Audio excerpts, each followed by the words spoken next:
Yo, what's up guys? Welcome back. Next match, Cross-Banlist Cup. Left side, upper part again. This is a rematch, yep, from a couple of videos ago. We have Chaos versus Infernity, so there's a 10-year difference between both of these decks. And as you see, right side last time, Infernity's got it.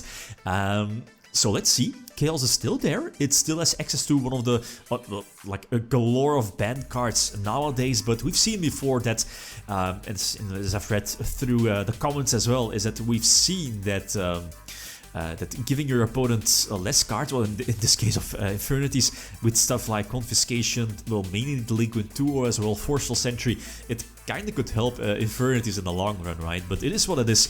But again, Chaos has access to a lot of banned cards, then again, Exceed Infernity as well. I'm looking at stuff like Soul Charge, which is a super broken card, so I don't know. Infernity's won it before, so Infernity might indeed have the advantage in this particular matchup. So let's take a look. First duel, first game, Chaos gets to go first, so that's always nice. Painful choice, seems like a weaker painful choice with a Demok as well, but that order definitely helped out, especially look at that hand, so many monsters. You definitely wanted to allure, you know, get rid of at least one extra dark in the hand, and that could potentially emptying, or at least empty it, right? Excitedite, that's an iffy one, but okay, Sangan is fine, and this, I was about to say, might have been a greedy play, but, well, I don't think it was, well, maybe Reaper was a, oh, then, yeah, maybe, well, then again, you know, like, Yata prevents the draw, but on the other hand, Reaper might have been a better play. And now that I think about it, you know, just prevent your opponent from, you know, like potentially hitting those cards like Soul Charge, because obviously you're not setting those, right? So Reaper might be, at least might have been the better play, but it's fine though. Yata gets in for some damage, and okay, the Snatch Shield gives my opponent 1000 life points, but it's fine because again, you'll keep them under the Yata lock. You know, the Archfiend was there, and this is a small weakness of Chaos against Infernity, is that Chaos doesn't really main deck too many potential interruption cards. You know, to interrupt, let's say, Laval Chain or whatever. I'm thinking of Torrential Tribute, Ring of Destruction, Book of Moon. That's it, I think. But that's definitely a huge deal. So Infernity can just set up their entire combo without fearing, well, okay, there's Torrential, there's Ring, but that's it, right? And that would already, would have been activated already, right? So this is basically full combo again for Infernities. Launcher hits the board, putting Necromancer in phase, well yeah, in defense position obviously. This is 2 extra searches because another Infernity Archfiend hits the board, so we now know there's a barrier, double Archfiend plus potential follow-up plays during the next turn with a Necromancer in defense position, but I'm still in the duel, especially with that top deck Graceful Charity, getting rid of the Demok in hand, plus of course Trap Infecting Virus, and this is where priority comes into play. Normal summon Trap Infecting Virus, taking my priority, using my priority to, you know, discard and call a monster type, right? Cleaning the board, and yup, I mean, I could have waited, obviously, because of Mirror Force, and obviously use Torrential Tribute here on the summon. Again, I don't want something like Arc Knight to hit the board. This might have been a reckless play with these 4 Infernity because of Yata. You know, it was public knowledge, right, that Yata, so I guess you could have played like a bit safer, but again, to each their own. Okay, so this time Infernity go first, and this hand is not the best. Torrential is decent though, because Torrential could clean the board, but look at this. The fact that Infernity is again like this strong of an opening play. The deck can end on the Infernity barrier, which again is at Omni-Negation for, let's say, Raigeki, Dark Hole, Mirror Force, Torrential Tribute, plus a couple of Infernity breaks to hit those back rows, like, as you see, Torrential Tribute. So it's not looking too great. Best case scenario maybe is like Graceful into Duster, Heavy, something like that, right? So yeah, basically your standard combo again in case of Exceed Infernity, reusing those Street Patrols, Dire Wolf giving you more free spaces. We've seen Launcher in one of the previous games as well, reborning Necromancer for the at least another Infernity Archfiend Reborn, Key Beetle protects your, in this case, I guess that's fine as well, your Necromancer, and only one Archfiend. Oh no, double Archfiend, right? That's cool, because of Infernity Barrier, right? Barrier states that you have to control an attack position Infernity monster, if I'm not mistaken. That has been a while. Normal Summon Breaker, but we obviously know it's going to get destroyed. I need to hope here that the Torrential Tribute would connect. But obviously you're not running into the Torrential Tribute, right? Mirage of Nightmare for the 3 draws, but Typhoon must be nice. Typhoon is just going to signal, right? Obviously, again, I mean, there is no, that's not true. You could definitely go for the rank 4, to go for Cowboy, right? But that's the thing, right? You have Barrier set, but going for Cowboy sacrifices your Infernity names.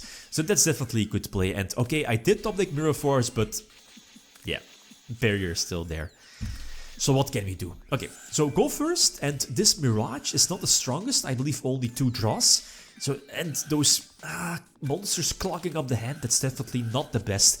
But that Snipe Mystical Space Typhoon is going to, you know, snipe away the Infernity Launcher. But that Instant Fusion is definitely a strong follow-up play. And here is something that, again, I talked about before, is that Infernity, is that Chaos, it doesn't have the capability to play, at least to prevent your opponent from establishing the board, right? So I have a couple of options here. I could potentially make Chaos Emperor live, but I will. Yeah, that's the thing. We know that the Archfiend is on top of the deck because of Valval Chain. So what can I don't think there's something I can do, right? I mean, I can Chaos Emperor, nuke the entire board, deal some burn damage, but again, Archfiend is still going to be face up on at least on top of the deck, right? So. Yeah, there wasn't really anything I can do. The only thing is this, right? I need to pass and hope the best for next turn. But the Kiko is not the best. Normal Summon Tribe, use Priority Right again. Get braked. Yup, so I can drop Emperor. So this is a huge comeback, but I should be in a good position. But then Soul Charge. Soul Charge. What is it? Soul Charge for 4? For 5? No, no, it's fine. Soul Charge for 4, that's quite balanced. But yeah, what can I do? Arc Knight eventually is going to hit the field. No battle phase though, but there is something. Not sure what is the Infernity. What is set? Is it a break or a barrier? Not sure which card has already been used. So Levier getting back a Street Patrol, that's fine. Yeah, Gorgon for the potential Snatch Steal, okay, that's cool as well.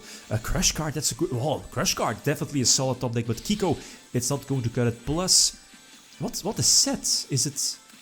Yeah, I think it's a barrier, right? Yeah, it should be a barrier. So again, I am going to survive, but... yeah, this is not going to be enough.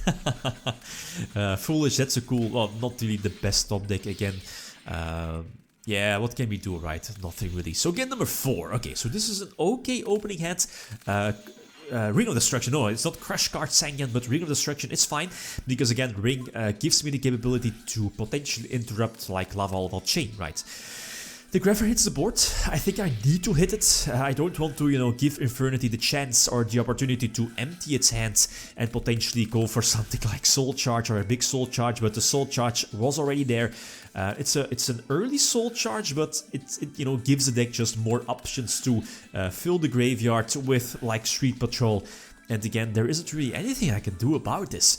Double set Instant Fusion again is another sweet extender to go for the level 4. So another Lava Chain hits the field. Soul Charge has already been activated, so no battle phase. So again, I'm still in the duel. Best potential draws. Crush Card because of Sangan, and I can hit the entire board. Then again, the potential breaks are there. Barrier as well, right, to potentially negate the Crush Card. So it's not looking too... I need to hope again on Graceful and, you know, drawing those powerful one-offs like Crush Card, Raigeki maybe, to force out the potential break or you know, Barrier. But, you know, it's not going to cut it. For now, it's basically just normal summon Scientists and hope for the best. I believe Spirit Reaper is set. Storm is definitely an okay top deck. but, you know, it's going to get met by Barrier, and now the normal summon Scientist. I use Priority, but I get Venus Chained. Okay, I mean, in case of Break, a Scientist would have been destroyed, but then Call of the Haunted is still there, right, to reborn it, and then I could have, you know, I just could have gotten myself back in a duel, but no, it's not going to be enough. And now Infernity can, you know, just search those multiple breaks as well. I believe Reaper is set. Yeah, it should be no risks here with the potential Mirror Force, right? Yeah.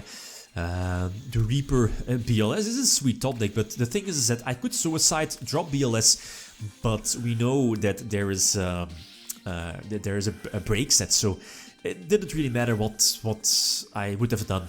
Set DD Warrior Lead, attack with DD Warrior Lead, it doesn't really matter. The Lens is a nice top deck, I guess, to hit the Reaper and, you know, keep the break for that set at another break, right? Those breaks keep coming. But, Chaos, nope, not going to take this one. So Infernity moves on to the small finals here. Left side, you see it, Infernity versus Lineups. That's your first small finals pre-2014. But then again, next matchup is going to be very crucial. Left side, we have Emancipator versus Zodiacs. And the winner of that match will take on Performances and Pels in the big finals of, you know, post-2014. Okay, guys, feel free to leave your prediction. Thanks for watching. Feel free to leave a comment or like if you enjoyed the video. Read them signing out. Peace.